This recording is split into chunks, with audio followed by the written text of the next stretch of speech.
안녕하세요. 귀토리 책방입니다.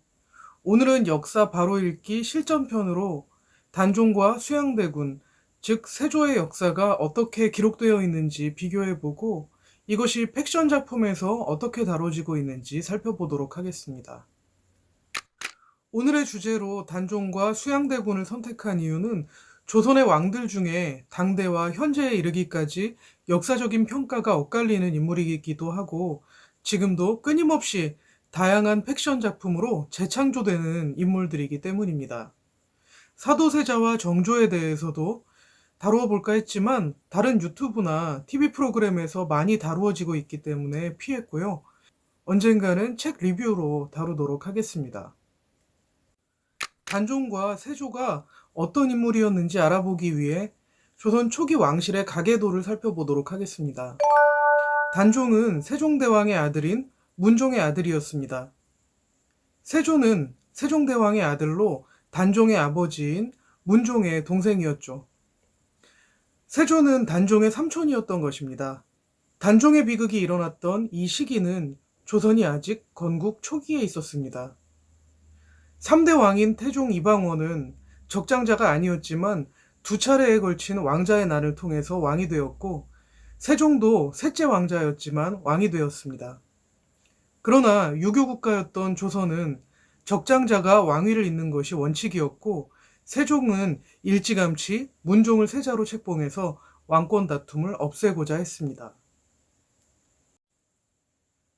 문종이 적장자였기 때문에 적장자가 왕이 되어 별 문제가 없는 듯 보였지만 문제는 문종이 약 30년간 세자 역할을 하다가 세종사후에 왕이 되어 불과 2년 4개월 만에 병사했다는 것입니다. 문종에게는 자녀가 일남 이녀가 있었는데 단종이 유일한 왕자였고 단종은 12살의 어린 나이에 왕위에 오르게 됩니다.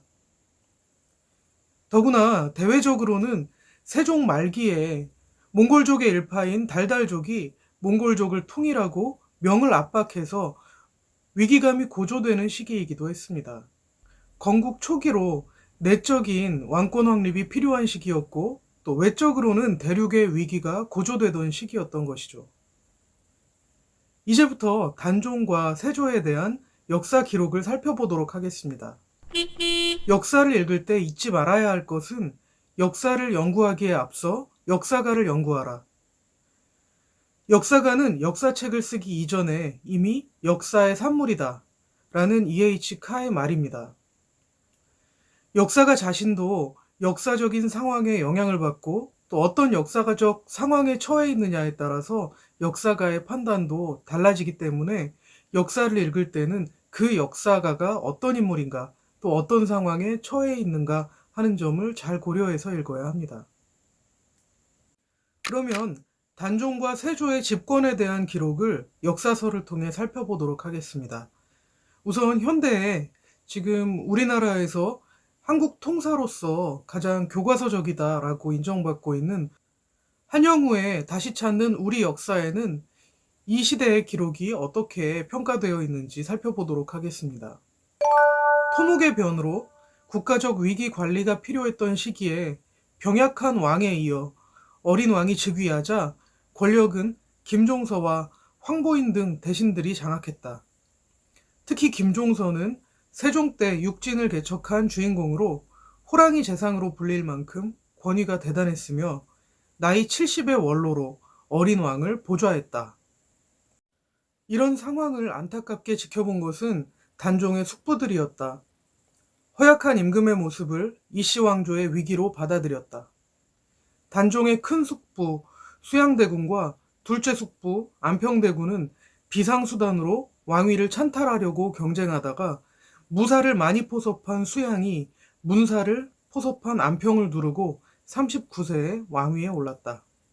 이가 7대 임금 세조다. 개국공신 후손인 한명회와 집현전 출신 학자 권람 등이 수양대군의 참모가 되어 집권을 도와주었다. 네, 이 책을 살펴보면 단종이 왕위에 올랐을 무렵 조선의 대내외적인 정세, 내적으로는 건국 초기이기 때문에 중앙집권적인 왕권이 필요했었다는 점, 그리고 외적으로는 토목의 변이 일어나서 지금 조선에도 큰 위협이 될지 모르는 군사적 위기 상황이었다는 점을 강조하고 있습니다. 그런데 이런 시기에 어린 왕이 제대로 왕의 역할을 수행하지 못할 것임을 암시하고 있죠. 그러면서 이 상황을 안타깝게 지켜본 단종의 숙부들이 나라를 안정시키기 위해서 경쟁하다 수양대군이 왕위에 올랐음을 서술하고 있습니다. 그렇다면 이 내용이 단종실록에는 어떻게 기록이 되어 있을까요? 한번 살펴보겠습니다. 단종실록 8권, 단종 1년 10월 10일 첫 번째 기사입니다. 환관 전균을 불러 말하기를 황보인, 김종서 등이 안평대군의 중한 뇌물을 받고 전하께서 어린 것을 경멸히 여기어 널리 당원을 심어놓고 번진과 교통하여 종사를 위태롭게 하기를 꾀하여 화가 조석에 있어 형세가 궁하고 일이 급박한데 또 적당히 곁에 있으므로 지금 부득이하여 예전 사람의 선발 후문의 일을 본받아 이미 김종서 부자를 잡아 죽였으나 황보인 등이 아직도 있으므로 지금 처단하기를 청하는 것이다. 너는 속히 들어가 아뢰거라. 김종서의 부자, 황보인, 이양, 조극관 등을 모두 저자의 효수하니 길 가는 사람들이 통쾌하게 여기지 않음이 없어 그 죄를 헤아려서 기왓돌로 때리는 자까지 있었고 여러 사의 비복들이 또한 김종서의 머리를 향해 욕하고 환시들은 김연을 발로 차고 그 머리를 짓이겼다. 네, 이 내용을 살펴보면 황보인, 김종서 같은 대신들을 수양대군이 처단한 이유가 안평대군의 뇌물을 받고 어린 단종을 우습게 여겨서 종사를 위태롭게 했기 때문이라 기록하고 있습니다. 또 대신들을 처단한 일을 백성들이 통쾌해하고 있음을 말하면서 백성들이 바라는 일이었다는 것을 강조하고 있습니다. 우리가 주의해야 할 점은 단종실록은 실제로 단종에 의해서 또 단종의 사관들에 의해서 쓰여진 역사가 아니라는 점입니다. 단종실록은 노산군 일기라는 이름으로 전해지다가 숙종 때 단종대왕실록으로 개칭되었습니다. 단종실록임에도 불구하고 단종의 입장에서 쓰여진 것이 아니라 세조의 입장에서 쓰여진 역사가 대부분인 것이죠. 편찬 책임자와 연대는 기록상 분명하지 않지만 대략 세조 10년부터 예종 1년 사이에 완성된 것으로 보입니다. 단종실록이 세조 때에 편찬되고 완성되었다라는 얘기는 이 책이 얼마나 세조의 입장에서 쓰여졌는지를 짐작할 수 있는 부분입니다.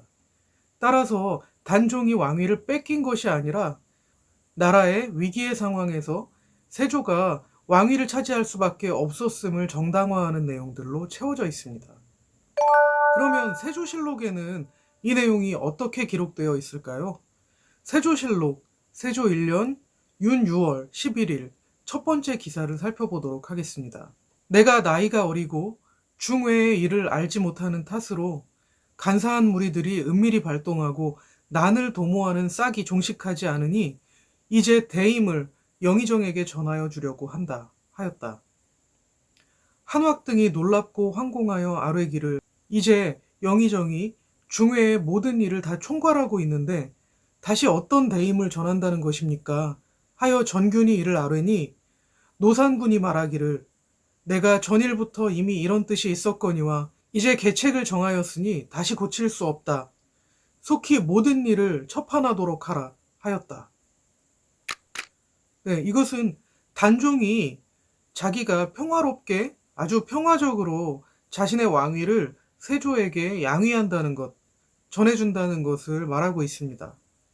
자신이 너무 어리고 대외의 일이 지금 아주 중한 상태이므로 자신의 무능력을 말하면서 수양대군이 자신의 왕위를 이어줄 것을 부탁하고 있는 장면입니다. 앞서 읽었던 단종실록과 매우 유사한 내용입니다. 그렇지만 단종이 직접 부탁하는 장면을 아주 세밀하게 서술하고 있습니다. 그러면 세조가 이에 어떤 반응을 보였는지 알 수 있는 부분을 이어서 읽어보도록 하겠습니다. 한왁 등 군신들이 합사하여 그 명을 거둘 것을 굳게 청하고 세조 또한 눈물을 흘리며 완강히 사양하였다. 전균이 다시 들어가 이러한 사실을 아뢰었다. 조금 있다가 전균이 다시 나와 전교를 선포하기를 상서사 관원으로 하여금 대보를 들여오라는 분부가 있다고 하니 노산군이 경회로 아래로 나와서 세조를 부르니 세조가 달려들어가고 승지와 사관이 그 뒤를 따랐다. 노산군이 일어나 서니 세조가 엎드려 울면서 굳게 사양하였다. 노산군이 손으로 대보를 잡아 세조에게 전해주니 세조가 더 사양하지 못하고 이를 받고는 오히려 엎드려 있으니 노산군이 명하여 부액해 나가게 하였다. 네, 이 부분을 보면 세조가 단종의 명으로 어쩔 수 없이 왕위를 이어받았고 이를 엎드려 울면서 완강히 사양했다라는 점을 강조하고 있습니다. 즉 세조의 권력욕 때문이 아니라 단종의 양위, 그것도 간곡한 부탁으로 인해서 자신이 어쩔 수 없이 왕위를 이어받게 되었음을 강조하고 있는 부분이죠. 이 책이 세조실록이라는 것을 감안한다고 할 때 이것은 철저하게 세조의 입장에서 왕위를 찬탈당한 단종의 입장은 균형 있게 담겨 있지 못한 역사적 기록이라고 말할 수 있습니다. 그러면 단종의 죽음은 과연 어떻게 기록이 되어 있을까요? 먼저 세조실록에 기록되어 있는 단종의 죽음을 살펴보도록 하겠습니다.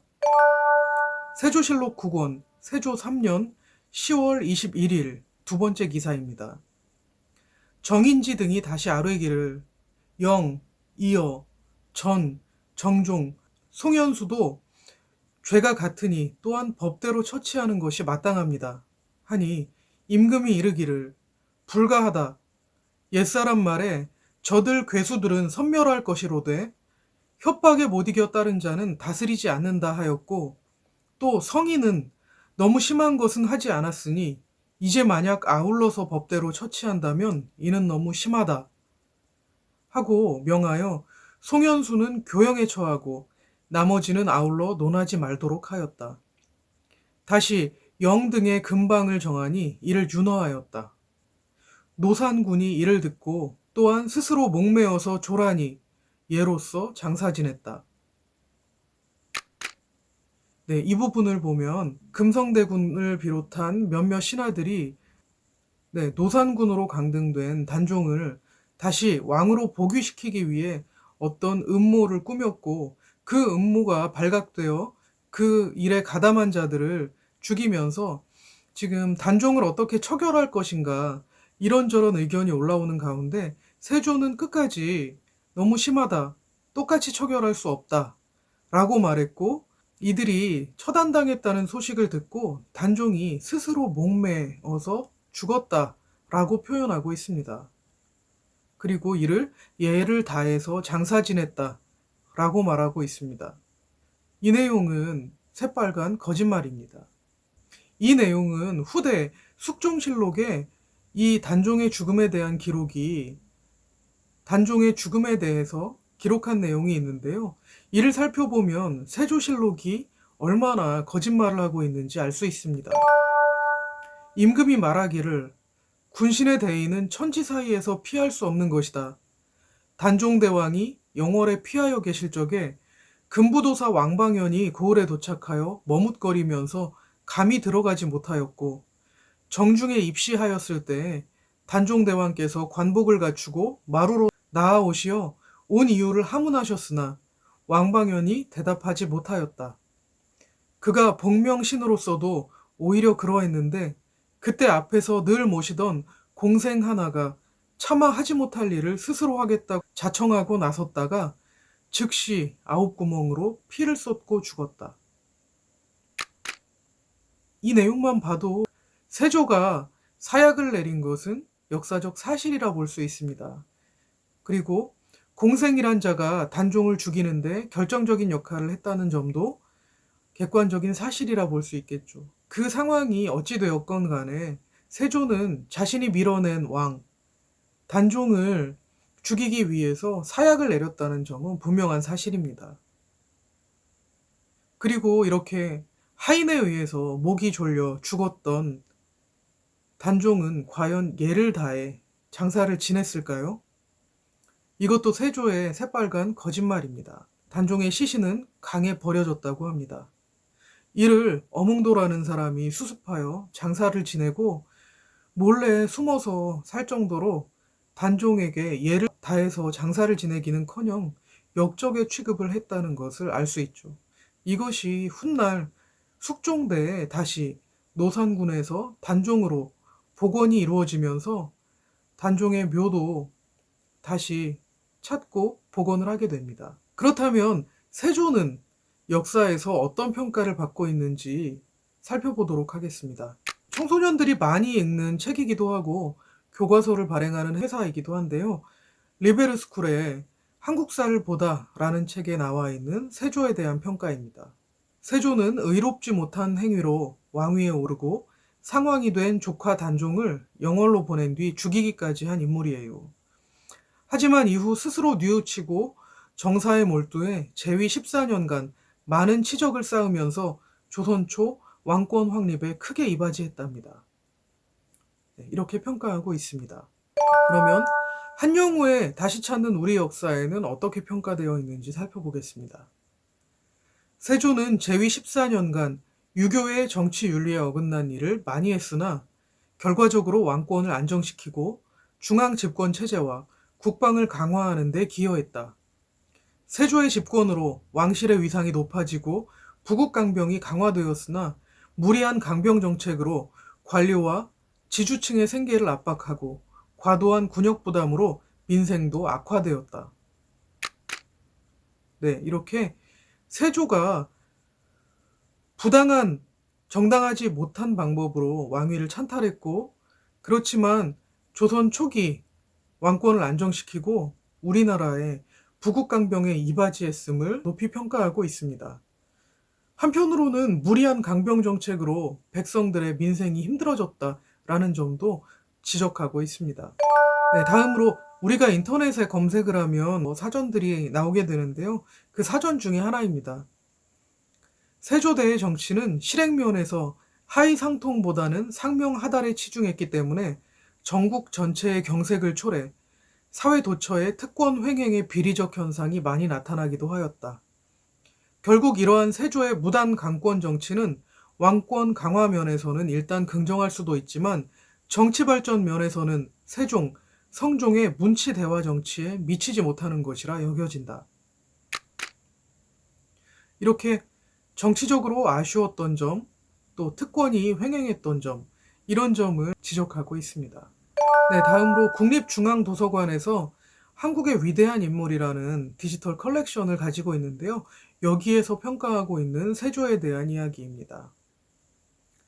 세조는 조카를 왕위에서 몰아낸 매정한 삼촌이자 찬탈 군주로 기억되었고, 이는 벗을 수 없는 멍해가 되었다. 사실 세조는 재능이 많은 임금이었다. 아버지 세종 아래에서 편찬 사업에 참여하기도 하고 양전 사업을 담당하기도 하였다. 음악에도 나름 조예가 있었고 군대를 운영하는 방법에도 지식이 풍부하였다. 조카를 몰아내고 왕위에 올랐다는 오명은 지울 수 없었지만 능력만 가지고 세조를 가늠해보면 그는 어쩌면 새 시대를 열 만한 임금이 될 수 있었다. 그의 문화 정치는 매우 훌륭하였다. 네, 이 한국의 위대한 인물에서는 세조를 아쉬운 점이 있지만 비록 매정한 삼촌, 왕권 찬탈자라고 부르는 사람이지만 재능이 아주 많고 어쩌면 새 시대를 여는데 적합한 인물이기도 했다라고 높이 평가하고 있습니다. 이런 역사적인 기록들을 살펴보아도 어떤 시대에 또 누가 기록했느냐에 따라서 역사적인 평가가 모두 조금씩 다르다는 것을 알 수 있었을 텐데요. 그래서 우리가 역사를 공부할 때 한 권의 책에서만 의존하는 것은 매우 위험하다고 할 수 있습니다. 지금 현재 우리 사회에도 역사 교과서 논란이 있습니다. 이것을 국정으로 할 것이냐, 검정으로 할 것이냐. 지금 비록 검정 교과서로 하기로 결정이 났지만 아무리 검정 교과서라고 해도 그 검정 교과서가 가진 특유의 입장, 그리고 특유의 사관 때문에 한 권의 역사서로만 역사를 공부하는 것은 위험한 방법이기도 합니다. 역사 교과서는 역사적 사실을 기반으로 쓰여져 있지만 어떤 사실을 쓰지 않았을 수도 있고 어떠한 사실에 너무 집중해서 너무 많은 사실을 썼을 수도 있습니다. 또 간간히 새어나오는 역사적인 평가에도 어떤 특정한 주관을 담았을 가능성도 있습니다. 따라서 역사 교과서라고 할지라도 그것을 역사적인 진실, 객관적인 사실 그대로 받아들이기보다는 본인이 관심 있는 분야에 또 어떤 사건에 대해서 다른 책들은 어떻게 서술하고 있는지 비교해서 살펴보는 습관이 필요합니다. 그렇다면 이 단종과 수양대군, 세조의 이야기를 팩션 작품에서는 어떻게 표현하고 있는지 문학작품 두 가지를 살펴보도록 하겠습니다. 이광수의 단종애사, 그리고 김동인의 수양대군인데요. 제목만 봐도 알 수 있듯이 두 작가는 각각 한 사람을 지지하는 입장에서 이 작품을 서술해 나갑니다. 먼저 이광수의 단종애사를 살펴보도록 하겠습니다. 문종은 세종의 8아들 중 마지로 가장 학식과 인품이 뛰어났다. 그러나 평소 몸이 약했던 그는 세종대왕의 3년상을 치르고 세상을 떠나버렸습니다. 단종이 13세의 나이에 왕위에 오르자 숙부 수양대군은 이를 기회로 여겨 권람, 한명회 등의 조언에 따라 무례배들을 모아 세를 불립니다.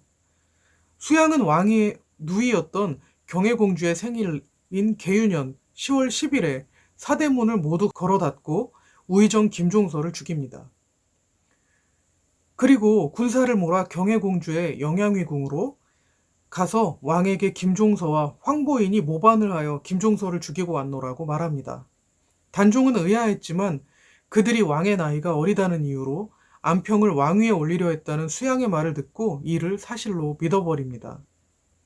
수양대군은 곧이어 자신을 방해하는 인물들을 모두 처단하고 다음 날 영의정, 이조판서, 병조판서, 내외병마도통사까지 혼자 도맡아 버립니다. 수양대군의 야심을 눈치챈 대신들은 왕에게 양위를 권하고 단종은 애통해야 합니다. 이에 반감을 가진 이들이 수양에게 찾아가 저항했지만 결국 모두 죽음을 맞이하게 됩니다. 단종은 결국 겁박에 굴복해서 왕위를 빼앗기기 전에 스스로 내던지기로 하고 우의정에게 선위한다는 전교를 내립니다. 그날 밤 창덕궁으로 거처를 옮겼으나 수양은 단종을 금성대군의 집으로 보내서 외부와 단절시켜버립니다. 단종의 복위를 도모하기 위해서 뜻있는 이들이 거사를 계획했지만 실패하고 이 일로 단종은 상황에서 노상군으로 강등되어서 영월로 유배를 갑니다. 이후 금성대군이 다시 복위를 도모하지만 이마저 실패하고 금성대군과 노산군 모두 안타까운 죽음을 맞게 됩니다. 단종의 시신은 강에 버려졌으나 호장 어몽도가 시신을 건져 암장했습니다. 이것이 단종애사의 내용입니다.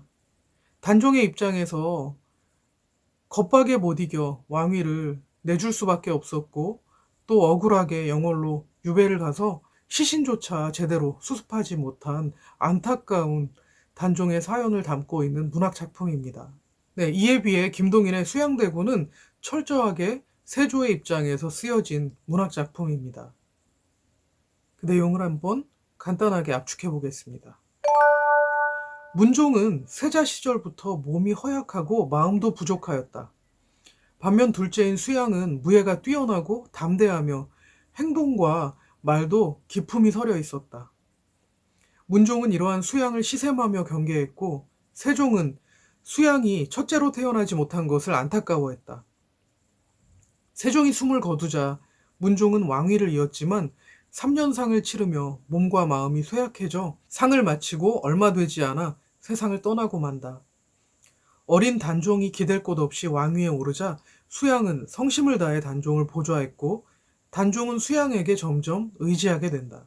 어느 날 수양이 중국으로 견문을 떠나기 전 한명회로부터 안평대군이 김종서, 황보인과 함께 영모를 꾀하고 있다는 말을 듣는다. 수양은 동생 안평을 찾아가 호통을 치며 애원하지만 안평은 이를 듣지 않는다. 왕이 아무것도 모르고 지내는 동안 김종서 등의 움직임이 심상치 않자 수양은 이들을 처단하기로 결심한다. 한명회의 계획에 따라 날을 정하고 사람들을 모아 10월 10일 김종서를 처단한다. 그러고는 단종을 찾아가 그간의 일을 고하고 불안해하는 단종을 달랬다. 그 후 단종은 더욱 수양에게 의지했고 수양은 있는 힘껏 단종을 도왔다. 그러나 점차 수양이 왕위를 노린다는 풍문이 들려왔다. 이에 수양은 단종에게 왕비를 맞이하여 왕위를 굳건히 하라 말한다. 많은 이들이 수양에게 왕위에 오를 것을 청했지만 수양은 듣지 않았다. 그러나 풍문은 점점 커져갔다. 한편 단종은 수양에게 왕노릇이 어렵고 귀찮다며 하소연하는 일이 잦아졌다. 그러던 6월 초열을 단종이 수양에게 어보를 건네주며 숙부께서 백성들을 길러달라 말한다. 수양은 극구사양하다 단종과 신하들이 여러 차례 간청하자 이를 받아들이고 백성을 안락하게 하는 데 전념하기로 한다. 네, 어떠셨나요? 역사적 사실에는 크게 차이가 없지만 문종과 수양대군, 단종의 언행이나 인품에 대해서는 전혀 다른 시각으로 묘사를 하고 있습니다.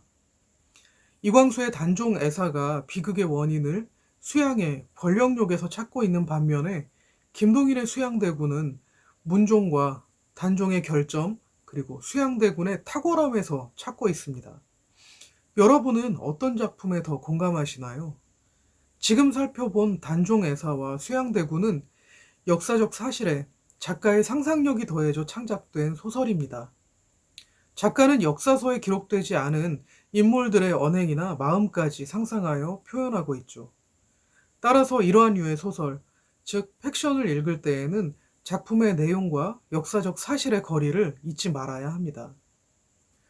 역사적 사실을 작가는 어떤 시각으로 바라보고 있는지, 내 생각과는 어떤 차이가 있는지, 혹시 특정 인물에게 지나치게 호의적이거나 편견을 가지고 있는 것은 아닌지 생각하며 읽는다면 역사 소설을 더욱 재미있게 감상할 수 있을 겁니다. 또 드라마나 영화도 마찬가지입니다. 몇 년 전에 제작되었었던 관상이라는 작품은 수양대군이 얼마나 권력욕으로 가득한 인물이었는지 그리고 있었습니다. 역사책 바로 읽기 편 1, 2부를 제작해 봤는데요. 팩션과 마찬가지로 역사도 중립성과 객관성을 지키기 위해 애쓰며 기록한 것이지만 어떤 사건을 언어로 기록하는 데 있어서 완전한 중립과 객관은 있을 수 없다는 점을 생각해 주셨으면 합니다. 따라서 역사서를 읽을 때 역사가의 관점, 또 역사에 기록되지 않은 내용들을 생각하며 읽는다면 더 재미있게 그리고 더 객관적으로 역사적 진실에 다가설 수 있을 것입니다. 네, 역사책 바로 읽기 1, 2부 모두 여러분께 유익한 시간이 되었기를 바라고요. 오늘 귀토리 책방은 여기서 마치겠습니다. 감사합니다.